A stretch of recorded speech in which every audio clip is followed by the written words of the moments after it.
Good evening. Violence exploded in the Upper St. Andrew area this morning as two men were killed in two separate shooting incidents. Now, in the first incident, an elderly taxi operator was killed during a car robbery. The Corporate Communications Unit, CCU, the information arm of the Jamaica Constabulary Force, confirmed that two murders were committed in the St. Andrew North Police Division. Reports coming into our news center are that at about 5:30 a.m., the 65-year-old taxi operator, Neil Newsome, was fatally shot by thugs along Whitehall Avenue. He was driving a white Toyota Probox just outside the Victoria Court Apartments on Whitehall Avenue when the gunmen pounced. The gunmen wanted to steal the Probox, but Newsome resisted and was shot as a result. Then, just over an hour later, shortly before 7 a.m., gunmen killed Barry Foster in Cassava Peace, an adjoining community to Whitehall Avenue. Police stated that their preliminary investigations suggest that the shootings are unrelated.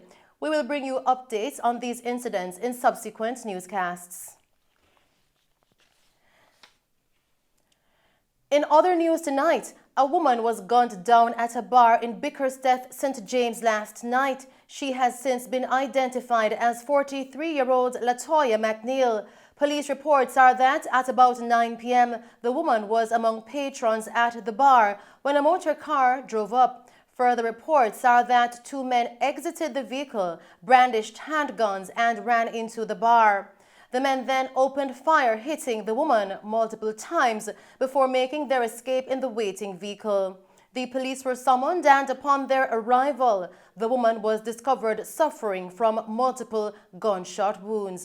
She was rushed to the Cornwall Regional Hospital, where she was pronounced dead.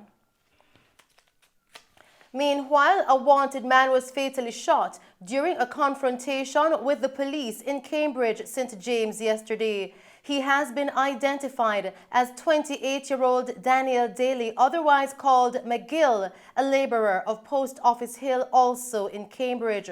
Reports from the Cambridge police are that at about 1:40 p.m., a team conducted an operation in a section of Cambridge called Jungle in search of Daly, who was wanted for a case of shooting with intent committed in Cambridge Square on April 20.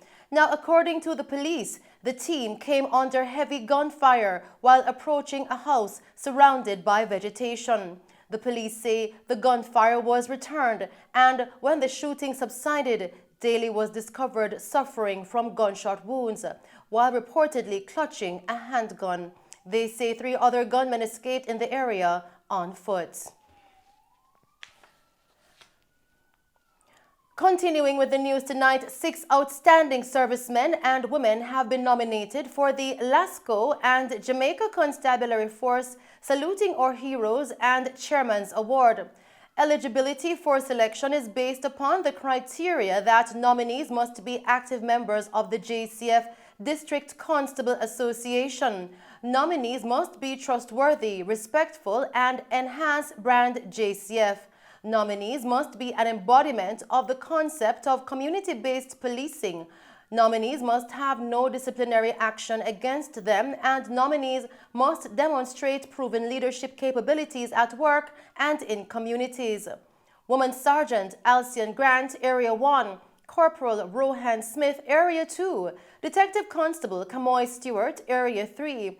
District Constable Alfred Palmer, Area 4. Woman Sergeant Winsome Higgins, Area 5, and Woman Constable Georgina Sterling were selected as finalists after being nominated and reviewed by their peers and members of their community.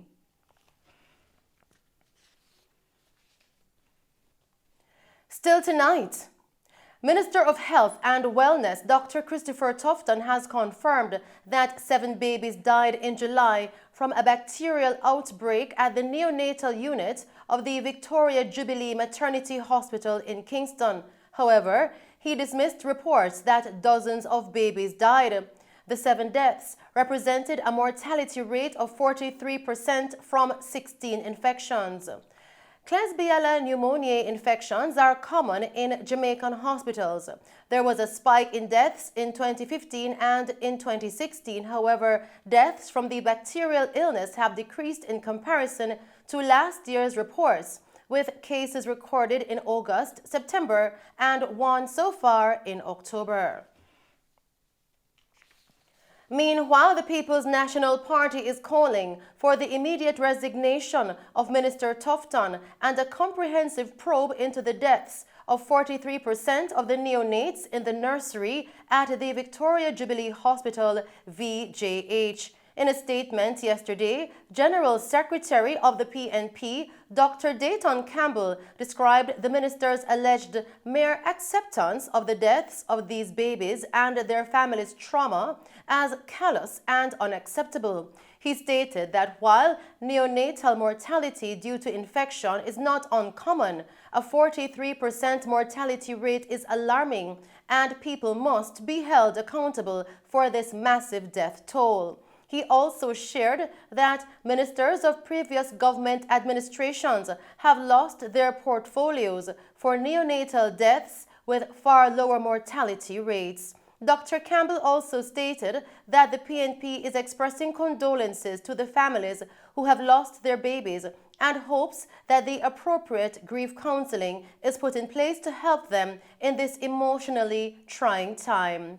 And those are the stories making news. I am Shelley Hill. Do stay safe, pleasant viewing, and thanks for watching.